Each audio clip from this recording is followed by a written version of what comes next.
आज अरविंद केजरीवाल साहब से मुलाकात हुई और शिवसेना उद्धव बालासाहेब ठाकरे पार्टी के जो मन में है, जो दिल में है, वो साफ बात है कि सरकारें आते जाती रहती है, फिर आएगी, लेकिन रिश्ता तो ऐसे ही चलता रहेगा। और यही कहने हम आए थे।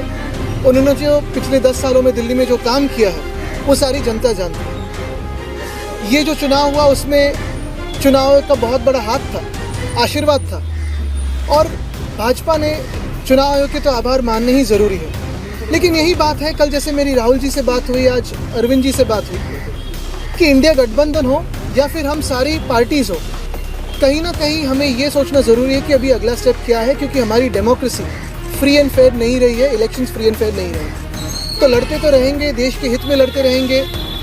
आपकी आवाज़ हो, मीडिया की आवाज़ हो, जनता की आवाज़ हो तो उठाते रहेंगे, और जो भी देश के अच्छे का हो, सड़क पे उतरना हो, लड़ना हो तो लड़ते रहेंगे। बस यही था।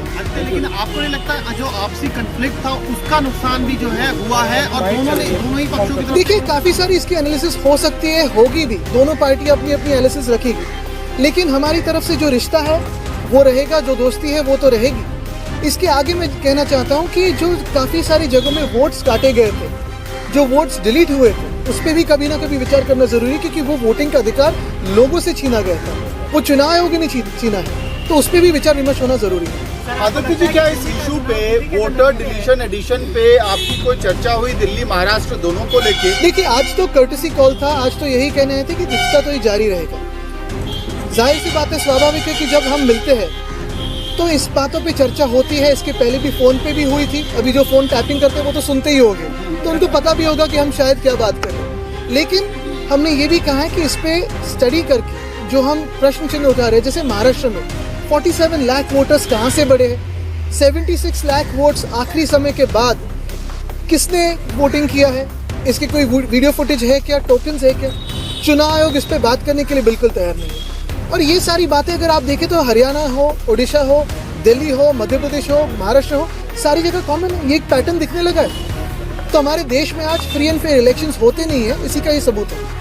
सर, कैसे टैकल करेंगे इस सिचुएशन को? अगर आप आरोप इलेक्शन कमीशन पे लगा रहे हैं तो फिर टैकल कैसे करेंगे, क्योंकि वही मेन बॉडी है। तो टैकल करने के लिए तो हम साथ में हैं और लड़ेंगे, क्योंकि ये देश हित की बात है। देखिए, कोई भी चुनाव जीत सकता है, हार सकता है, जीत भी सकता है वापस उसके बाद, लेकिन फ्री एंड फेयर इलेक्शंस होना जरूरी है। कई चुनाव आने वाले हैं, निगम के कई चुनाव हरियाणा में आम आदमी पार्टी लड़ रही है, आप लोग लड़ रहे हैं, क्या इसे लेकर कोई स्ट्रेटजी? बिल्कुल लड़ते रहेंगे और अपनी अपनी स्ट्रैटेजी सुधारते रहेंगे। तो वोटर वोट कटिंग क्या? देखिए, ये चुनाव आयोग के साथ हम चेस का गेम खेल रहे हैं। वो कोई एक तरीका अपना रहे तो हमें उसका एक उत्तर देना पड़ेगा, तो वो खेलते रहेंगे।